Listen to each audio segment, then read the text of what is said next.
गोदावरी नगरपालिका 13 झरुवारासी शान्त, पवित्र र हरियालीले ढाकिएको कैलाश पर्वतमा अवस्थित छ सन्तानेश्वर महादेवको दिव्यधाम। लगनखेलबाट करिब 7 किलोमिटर दक्षिण-पूर्वतर्फ समुद्री सतहबाट 1507 मिटरको उचाइमा रहेको यो स्थल आज हजारौं भक्तजनको आस्थाको केन्द्र बनेको छ। कैलाश पर्वतको शिखरसम्म पुग्न फेदीबाट 366 वटा सिडी पार गर्दै करिब 100 मिटर उपालो चढ्नुपर्छ। बाटो केही कठिन लाग्ला, तर माथि पुगेपछि प्रकृतिले बटुलेर राखेको अद्भुत शान्ति र काठमाडौँ उपत्यकाको मोहक दृश्य, यसैमा यात्रा सफल हुन्छ। मन्दिर परिसरमा प्रवेश गर्दा आँगनको बीचमा सन्तानेश्वर महादेवको मुख्य मन्दिर, नजिकै अर्को सानो मन्दिर जहाँ गर्भगृहभित्र अवस्थित छ सन्तानेश्वर महादेवको शिला स्वरूप। शिला 3 भागमा विभाजित छ। पहिलो भागमा सन्तानेश्वर महादेव, दोस्रोमा पार्वती र तेस्रो भागलाई गणेश स्वरूप पूजा गरिन्छ। बाहिर रहेका 2 शिलालाई नन्दी र भृङ्गी मानिन्छ भने अर्को शिलामा वासुकी नागको आराधना गरिन्छ।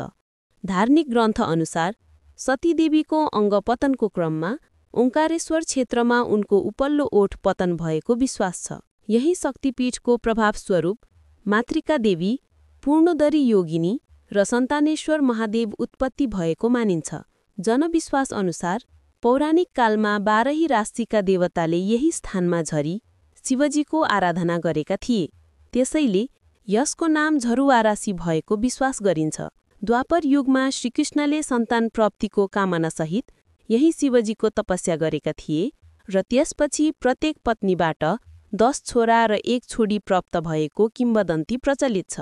यहाँ रुद्राभिषेक तथा पूजा आराधना गरेपछि निसन्तान दम्पतिलाई सन्तान प्राप्त हुने, उज्जवल भविष्य हुने र सुयोग्य जीवनसाथी प्राप्त हुने विश्वास आज पनि उस्तै छ। कैलाश पर्वतको उत्तर पूर्वमा रहेको महाकाल मन्दिरसँग पनि रोचक सम्बन्ध छ।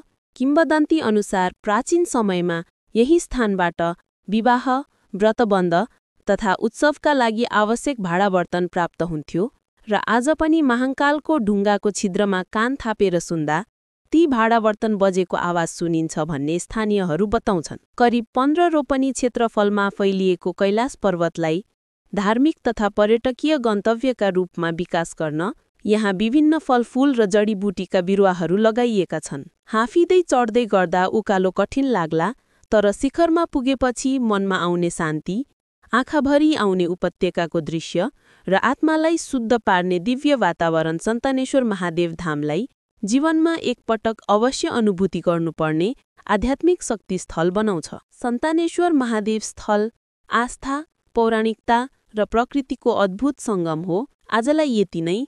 फेरि अर्को भिडियोमा भेटौँला। के तपाईँ वेबसाइट बनाउने सोचमा हुनुहुन्छ? यदि हुनुहुन्छ भने हामीले ल्याएका छौँ 1 कप चियाको साथ वेबसाइट योजना, जस अन्तर्गत तपाईँले 1 कप चियाको मूल्यमा पाउनुहुनेछ उत्कृष्ट फिचर्स सहितको वेबसाइट, तराई टेक्नोलोजीमा।